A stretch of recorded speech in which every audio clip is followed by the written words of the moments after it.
इंतज़ार करनी पड़ी, इसके लिए मैं आपसे माफ़रत चाहता हूँ। लेकिन आज जो गर्मी है उसमें बहुत ज़्यादा शिद्दत आई हुई है, और इन हालात में आप सब जो काम करते हैं, एक बार फिर मैं आपके साथ इज़हार यकजहती भी करता हूँ और डिमांड करता हूँ यहाँ पे कि आपके लिए प्रॉपर फैसिलिटीज़ होनी चाहिए, यहाँ प्रॉपर एक मीडिया सेल होना चाहिए, पंखा भी चलना चाहिए, मैं समझता हूँ एयर कंडीशनर भी होना चाहिए, क्योंकि आपका बड़ा लंबा काम होता है, बड़ा मुश्किल काम होता है। और ख़ास तौर पे जो कैमरामैन है उनका, और DSNG ड्राइवर्स, और नहीं नहीं नहीं नहीं, ये पंखा चलेगा इंशाल्लाह, इंशाल्लाह जल्दी चलेगा। अब मैं आता हूँ आज के केस के हवाले से। आज जैसा कि आप जानते हैं कि समाअत जो है वो मुलतवी कर दी गई है मंडे को। अब 11:30 बजे गालिबन अब दोबारा शुरू होगी समाअत। पहले बताया गया था कि 24 और 25 2 दिन में ये कंक्लूड हो जाएगा, लेकिन फिर 27 तारीख भी रखी गई, और अब मंडे पे बात चली गई है, यानी कि 1 जुलाई पे। और अब तक की जो प्रोसीडिंग्स रही हैं उसमें एक चीज़ बार बार सामने आ रही है, हर बात से निकल के आ रही है, और वो है भले के निशान की बात, कि ये कितना गलत फैसला था। भले के निशान, एक पार्टी को उससे महरूम किया गया, न सिर्फ पार्टी को बल्कि वोटर का जो हक है वो उससे छीना गया, क्योंकि वोटर निशानदेही करने में उससे आसानी होती है। पाकिस्तान जैसे मुल्कों में जहाँ लिटरेसी रेट कम है, तो इंतखाबी निशान रखा ही इसलिए जाता है कि वोटर आसानी से आइडेंटिफाई कर सके, अपनी मंशा का इजहार कर सके, अपनी राय का को एक्सप्रेस कर सके। तो जब आप एक निशान ले लेते हैं यूनिवर्सल, तो बेसिकली आप वोटर को उसके हक से मजरू करते हैं। और ये मखसूस शस्त्र का मामला भी वोटर ही के हक को प्रोटेक्ट करने का है। इस पे कुछ जज साहिबान ने बड़ा वाजे इस पे दौराने बहस जो है बात की है, रिमार्क्स दिए हैं कि जो फंडामेंटल जो राइट है वो वोटर का है, उसको सिक्योर करना है। और डेमोक्रेसी की बुनियाद ही है कि वोटर का जो हक है वो उसको मिले। और वो क्या हक है? वो ये है कि जिधर वो वोट दे रहा है वो उधर ही जाए। और अगर नवाज शरीफ को वोट दे तो नवाज शरीफ को जाए, इमरान खान को दे रहे तो इमरान खान को जाए। ये नहीं हो सकता कि वो वोट दे रहा है इमरान खान को और फिर फॉर्म 47 आके तो उधर ट्रेवल कर जाए। ये नहीं है। 3 ओकेजन ऐसे आए जब वोटर के साथ ज्यादती की गई। नंबर 1 भले का निशान, इसको मैंने एक्सप्लेन कर दिया है। नंबर 2 जो पोलिंग डे पर उसके पास इंटरनेट नहीं था, मोबाइल नहीं था, उसको उसके जो पार्टी जो थी उसको कैंपेन नहीं करने दी जा रही थी। उनके कैंडिडेट्स जो हैं वो पाबंद सलासिल थे, उनके जो लीडर हैं वो पाबंद सलासिल थे, और इंटरनेट भी बंद था, मोबाइल फोन भी बंद था, और पोलिंग एजेंट्स का मामला, ये सारी चीजें आ गई। ये दूसरी दफा थी। तीसरी दफा तब आई जब काउंटिंग में फॉर्म 47 जो है वो डिफरेंट काउंट दे रहा था फॉर्म 45 से, वो गलत था। और चौथी जगह ये आई कि मखसूस नशिस्तें उसको नहीं दी गई वोटर को, जिधर उसने अपनी राय का इजहार किया, वो मखसूस नशिस्तें खवातीन की भी और अकलीतों की भी वो उधर चली गई। तो ये 4 जगहों पे वोटर के बार बार मैं कह रहा हूँ वोटर के हकूक की पामाली हुई है। तो ये इसकी प्रोटेक्शन का केस है, और उम्मीद करते हैं कि जिस तरह से ये पूरे चल रहा है सिलसिला, इंशाल्लाह ये सीटें या तहरीक इंसाफ को मिलेंगी या सुन्नी इत्तेहाद कौंसिल को मिलेंगी। इसके अलावा कोई ऑप्शन नहीं नजर आ रहा है, और ये इनका जायज हक भी है। याद रखें, ये किसका जायज हक है? उस उम्मीदवार का जो नामजद हुआ, जिसने इलेक्शन लड़ा और वोट उसने लिए और जीते, उसी तनासब से ये सीटें मिलनी चाहिए। तो इंशाल्लाह होगा। दूसरा, इद्दत केस का थोड़ी देर के बाद फैसला आएगा। इद्दत केस का एक सेकंड करूं भाई, इद्दत केस का फैसला थोड़ी देर के बाद आएगा। और याद रखिए, ये 1 महीना पहले फैसला आ जाना चाहिए था। 29 तारीख डिसाइड होगी थी कि फैसला देना है, लेकिन उस दिन फिर जो हुआ वो पूरा एक ड्रामा। और उसके बाद फिर खैर अब आज 27 तारीख को 3 बजे, अब से कुछ देर के बाद फैसला आएगा। इंशाल्लाह इमरान खान और बुशरा बीबी सुरखरू होंगे। जिस तरह से तमाम केसेस इमरान खान पर जो बनाए गए बोगस, बेबुनियाद, और उन्हें सियासी इंतकाम का निशाना बनाया गया, इससे पहले भी इमरान खान सुरखरू हुए हैं। और कुरान की एक आयत है, जब अल्लाह किसी की मदद को आप पहुंचे तो तुम उससे कोई नुकसान नहीं पहुंचा सकते। इंशाल्लाह अल्लाह पर हमारा ईमान है। इंशाल्लाह अल्लाह हक और सच की फतह करेगा, और इमरान खान और बुशरा बीबी जो है वो रिहा होंगे। आगे आप बात कीजिए। जी, बिस्मिल्लाहिर्रहमानिर्रहीम। आज की जो केस की प्रोसीडिंग्स हैं, एज ए पटिशनर मैं आपको सिर्फ ये बताऊं कि इलेक्शन कमीशन ऑफ पाकिस्तान जिन झूठों पे पर्दा डालने की कोशिश कर रहा है, वो सुप्रीम कोर्ट में आके माशाल्लाह एक बाय एक स्टेप वाइज खुलते जा रहे हैं। ये बात बखूबी जाहिर हो गई है कि इलेक्शन कमीशन ऑफ पाकिस्तान को बतौर एक कॉन्स्टिट्यूशनल इदारे के अवाम के वोट के जो राइट था या वोट जो किया उसकी सैंक्टिटी को प्रोटेक्ट करना था, उनको किसी से पार्टी नहीं बनना था, वो एक न्यूट्रल इदारे के तौर पे काम करना उसको चाहिए। लेकिन अनफॉर्चुनेटली हमारे यहाँ जो न्यूट्रल इदारे होते हैं वो जिस तरह की हरकतें करते हैं वो आज आपको उसके वकील के आर्ग्यूमेंट से समझ आ गई। बारहा अदालत में मोतबर जजेस पूछते रहे कि आपको किसने ये राइट दिया था कि आप एक पॉलिटिकल पार्टी को, जब उसका निशान ले लिया गया था तो उसको पॉलिटिकल पार्टी मानने से इनकार करके उसके कैंडिडेट्स को फोर्सफुली इंडिपेंडेंट कर दें। यही मेरा भी जो पटिशन है वो ये कि मैंने बतौर पीटीआई अपने पेपर जमा कराए थे election commission of Pakistan Punjab में।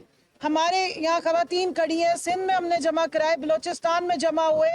हमारे जो पेपर्स हैं वो हमने केपी में जमा कराए। हमारी स्क्रूटनी की डेट देने की बजाय उन्होंने हमें ये कह दिया, कंडीशनल कर दिया।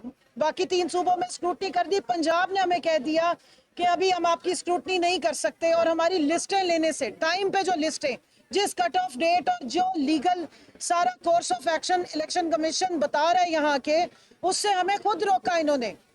हमने अपनी लिस्टें जब भेजी तो इन्होंने ये कह के हमें लिस्टें रिफ्यूज कर दी एक पॉलिटिकल पार्टी, पाकिस्तान की सबसे बड़ी जमात को, कि जनाब आपके पास अब बल्ले का निशान नहीं रहा, इसलिए आप जो है वो अपनी लिस्टें भी नहीं जमा करा सकते हैं। हमने कोर्ट में भी हम गए, हम इलेक्शन कमिश्नर साहब के पास गए, इलेक्शन कमिश्नर के पास हमारी जो एप्लीकेशन है उसकी डायरी हुई भी है। सो आज आपने देख लिया कि जो फियास्को 13 जनवरी को हुआ था वो कितने अच्छे तरीके से यहाँ एक्सपोज हो गया। जस्टिस मुनीब साहब ने जब सवाल पूछा कि क्या इलेक्शन कमीशन को न्यूट्रल नहीं होना चाहिए, क्या इलेक्शन कमीशन का काम तमाम लोगों के साथ, तमाम जो पॉलिटिकल पार्टीज के साथ एक जैसा बर्ताव नहीं है, और साथ में ये भी बताया कि आप सुन्नी ताक काउंसिल के चेयरमैन पे कल हंस रहे थे 2 दिन पहले। तो ये रवैया, जैसे मैंने सुबह भी ये बयान किया था, कि इंडिकेट करता है कि election commission of Pakistan as independent इदारा ये इलेक्शन, ये जो पटिशन है इसको कंटेस्ट नहीं कर रहा, वो पार्टी बने हुए हैं। और उसकी सबसे बड़ी खुली मिसाल ये है कि उन्होंने हमारी सीटें अपनी मनपसंद पार्टियों में बांट दी। अब पूछना ये है अगला सवाल कि 4.1 का जो मैथ्स है, जिस मैथ्स पे आज काउंसिल साहब बहुत जोर से बड़ा अच्छे तरीके से बयान कर रहे थे, वो तो चलो जितनी जितनी इनकी सीटें आई तो उसके मुताबिक इनको रिजर्व सीट्स दे दी गई। जो बाकी हमारे हिस्से की रिजर्व सीट्स बांटी गई वो कौन सा मैथमेटिक्स है, वो मैथ्स का फॉर्मूला कौन सा इजाद हुआ है जिसके तहत ये वाली सीटें बांटी गई?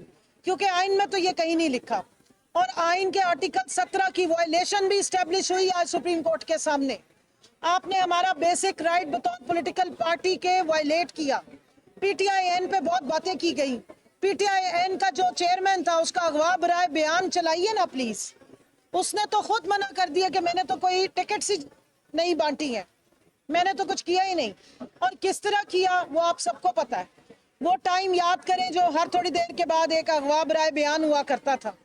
और आज वो इन्फोर्स डिसअपेरेंसेस, इलेक्शन के दौरान discrepancies, targeted violence, political violence, एक खास सिर्फ पीटीआई के कारकुनान, पीटीआई के कैंडिडेट्स, पीटीआई के कैंडिडेट के प्रपोजर सेकेंडर्स के साथ जो हुई, और फिर आरओस का रवैया। 8 फरवरी को मैं NA 166 की उम्मीदवार थी, मेरा अभी इलेक्शन ट्रिब्यूनल में भी केस चला गया। मुझे इलेक्शन के दिन आरओ ऑफिस में दाखिल नहीं होने दिया गया। मुझे अगले दिन सुबह 11 बजे तक बाहर खड़ा किया गया। मैं आरओ के ऑफिस से 30-40 फुट बाहर सर्दी में खड़ी रही। मैं जब आगे होके कुछ पूछना चाहती थी मेरे पे बंदूकें तानी जाती थी, मेरी वीडियो बनाई जाती थी और मेरे साथ बदतमीजी की जाती थी, जिस पे मैंने ऑब्जेक्शन जब रेज की। आरओ सर्वर जो भावलपुर का एक है, जिसको मनपसंद आरओ, जिनको 2 प्रमोशंस दे के वहां पे आरओ बनाया गया, इसीलिए हमने इतराज किया था कि सरकार की मशीनरी को मत इस्तेमाल करें। जिन डीसीज को पीडीएम के दौर में आखिरी दिनों में फॉर्च्यूनर्स से नवाजा गया, खुदारा उनको इलेक्शन में इन्वॉल्व मत करें, वो फिर हम पे MPO 3 ही लगाएंगे। वो जो नई नई कड़कती हुई फॉर्च्यूनर्स बांटी गई थी आवाम के पैसों से, और आज आपके पंखे नहीं चल रहे और बिजली के बिल बिजली के बगैर गैस के आ रहे हैं, उसके बदले में जो हमारी ठुकाई हुई है ना पीटीआई की, वो आपको इलेक्शन वाले दिन नजर आई है। इसलिए हमने कहा था, और इसी अदालत में भी हम आए थे कि मेहरबानी करें, इंडिपेंडेंट आरओज लगाएं, जुडिशरी आरओज अपॉइंट करें, ब्यूरोक्रेसी आरओज अपॉइंट मत किए जाएं। आज देखें कि इलेक्शन ट्रिब्यूनल में कितनी दरखास्तें गई हैं। सो ये एक एक करके झूठ एक्सपोज हो रहा है। JUIF पे आके गड़बड़ा गए, वो इर्रेलेवेंट सवाल बन गया इनके लिए। कैसे इर्रेलेवेंट सवाल बन गया? जब जस्टिस आयशा साहिबा ने पूछा कि भाई एक का तो उठा के ले आए हो जो तुम्हें पसंद नहीं है, बाकियों का कहाँ है, तो उसमें भी अजीब सवाल जवाब होते रहे। सो अब आप देखेंगे, मैं ये कहती हूँ कि ये वाली पटिशन या ये वाला जो केस है, इसको अदालत तसल्ली से सुने, क्योंकि ये राह मुतय्यन करेगी पाकिस्तान में आइन की, पाकिस्तान में जमहूरियत की, और आने वाले वक्त के लिए बहुत ही इंपॉर्टेंट पटिशन है एक पॉलिटिकल जमात के राइट्स की। इलेक्शन मुल्क में कैसे होते हैं और उसका आउटकम क्या होता है, ये उसकी राह डिटरमिन करेगी। और मैं यहाँ पे रिक्वेस्ट करूंगी कि हमारे लीडर इमरान खान साहब की पटिशन जो पड़ी हुई है, उसको भी इस केस के साथ क्लब करके सुना जाए। उठाएं, देखें कि इलेक्शन कमीशन ने पाकिस्तान में किस किस्म का इलेक्शन कराया है। हमने इलेक्शन नहीं, हमने फ्री एंड फेयर इलेक्शन मांगा था। पाकिस्तान तहरीक इंसाफ वो वाहिद जमात है जो 2 साल सड़कों पे मारे खाती रही, गोलियां खाती रही, शेलिंग और डंडे खाती रही फ्री एंड फेयर इलेक्शन के लिए, इस अवाम के लिए। आज आप देखें बजट की स्पीचेस हो रही हैं, किस किस्म का बजट आ रहा है। आप देखें जिस IMF PTI IMF करते थे, आज वो IMF से डायरेक्ट बजट लाके आपके ऊपर डाल रहे हैं। आज बिजली और गैस के बिल हमें बड़े बड़े नजर आते हैं, लेकिन बिजली और गैस नहीं नजर आती। आज आटे की कीमत चेक कर लें, 16 रुपए की रोटी तो मिल रही है कुछ तंदूरों से, बाकी जो घरों में हालात हो गए वो भी देखिए। ये किस बात का नतीजा है? जब फ्री एंड फेयर इलेक्शन नहीं होते, जब अवाम के मुंतखब नुमाइंदों को फॉर्म 47 पे बाहर और दूसरों को अंदर कर दिया जाता है, फिर ये नतीजे आते हैं। सो लिहाजा ये बहुत इंपॉर्टेंट केस है, ये पाकिस्तान की हिस्ट्री का सबसे इंपॉर्टेंट केस है। मेरी डिमांड है इसको 3 महीने चलाएं, भूल जाएं कि कोई एक्सटेंशन या 2/3 मेजॉरिटी का कोई मामला जो इस वक्त की हुकूमत के लॉयर हैं या जो वजीर कानून है उन्होंने कुछ सामने रखा हुआ है। जल्दी मत करें, हमें कोई जल्दी नहीं है।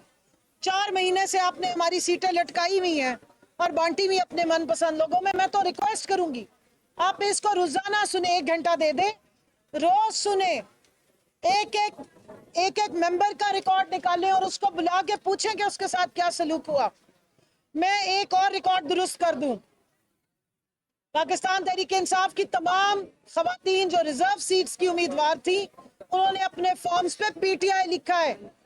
हमने जो लिस्टें जमा कराई, आप उनके भी रिकॉर्ड मंगवा लें। और मेरा ख्याल है कि आज जस्टिस जो याया अफरीदी साहब है, उन्होंने कहा इलेक्शन कमीशन को, लास्ट हेयरिंग पे भी ये कहा गया था कि रिजर्व सीटों की लिस्टें लेकर आए PTI की, जो आज प्रेजेंट नहीं की गई हैं। सो इलेक्शन कमीशन अगर इतनी देर लगा रहा है, इसी तरह रिजल्ट में भी देर लगाता है, लेकिन सीटें देने में बड़ी जल्दी की थी। फॉर्म 47 पकड़ाने में मिनट लगाया था। मैं कहूंगी आराम से करें, आप अपना पूरा रिकॉर्ड निकालें, आप अपनी कॉन्स्टिट्यूशनल मेमोरी को चेक करें, आप 2018 का भी रिकॉर्ड निकाल के लाएं, आप लेकर आए बाप पार्टी का, खैबर पख्तूनख्वा का भी रिकॉर्ड, आप ANP को जो नोटिफिकेशन जारी किया है आपने बगैर हिलो-उज्जत के, वो भी निकाल के लाएं। आपने नवाज शरीफ को जो अपनी पार्टी का सदर मुंतखब हुआ है और उस पर कोई एतराज नहीं किया, उसका भी लेकर आए रिकॉर्ड, बगैर इलेक्शन के, सुकून से। सो आप लोगों को मैं यहाँ पर सिर्फ आखिरी बात कहूंगी, हमारी बतौर पब्लिक रिप्रेजेंटेटिव ये डिमांड है सुप्रीम कोर्ट से कि इस केस को तसल्ली से सुने, आराम से सुने। आप 3 महीने सुने, हम सुनाने को तैयार हैं और हमें भी बुला के सुना जाए।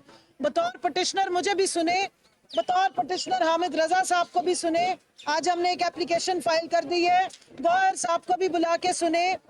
ये सारी चीजें सुने और उसके बाद फैसला करें, क्योंकि आप आइन के गार्डियंस हैं। और जिस तरह जस्टिस मुनीब साहब कह रहे हैं, जिस तरह अतर मिनल्ला साहब बात कर रहे हैं, या अफरीदी साहब ने कहा, जस्टिस आयशा ने भी कहा, आप कॉन्स्टिट्यूशन का रास्ता सीधा करें।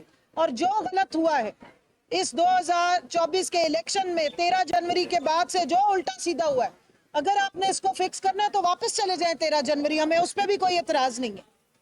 जाए पीटीआई के जितने मेंबरान हैं उनको पीटीआई फॉर्म्स पे जो लिखा हुआ है माने, और फिर इस असेंबली में फॉर्म 45 और फॉर्म 47 का हिसाब किताब करें। ये पानी में मधानी डाल के जितना मर्जी रड़कते रहेंगे, मक्खन नहीं आने वाला है। उसके लिए आपको लस्सी और दूध और मलाई दोनों चीजें होनी चाहिए। वो 13 जनवरी को इलेक्शन कमीशन सारी खा गया था। सो मेरा यही मुतालबा है कि इसको ठीक करें, ये आवाम की जो वोट की सैंक्टिटी थी उसकी राह मुतय्यन करें। जी बिस्मिल्लाहिर्रहमानिर्रहीम। 2-3 पॉइंट जी, मैं आपसे गुजारिश करूंगा, 2-3 मिनट की बात है, बात तफसील से हो गई है, तो मैं आपसे गुजारिश करूं कि आइन का आर्टिकल 51 जो है वो बड़ा क्लियर है कि मखसूस नशिस्तें उसको मिलती हैं जिस जमात ने जितनी सीटें जो हैं वो जीती होती हैं।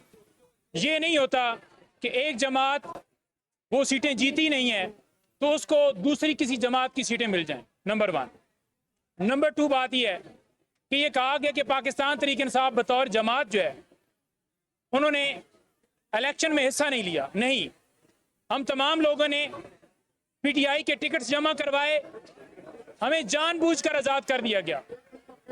और ये इलेक्शन कमीशन ने जो इंटरप्रिटेशन की थी उसके ऊपर आज सुप्रीम कोर्ट में इलेक्शन कमीशन खुद मान गया है कि हमने जो इंटरप्रिटेशन की थी उसके मुताबिक जो बल्ले के निशान के हवाले से सुप्रीम कोर्ट का फैसला था उसके मुताबिक हमने आज़ाद किया।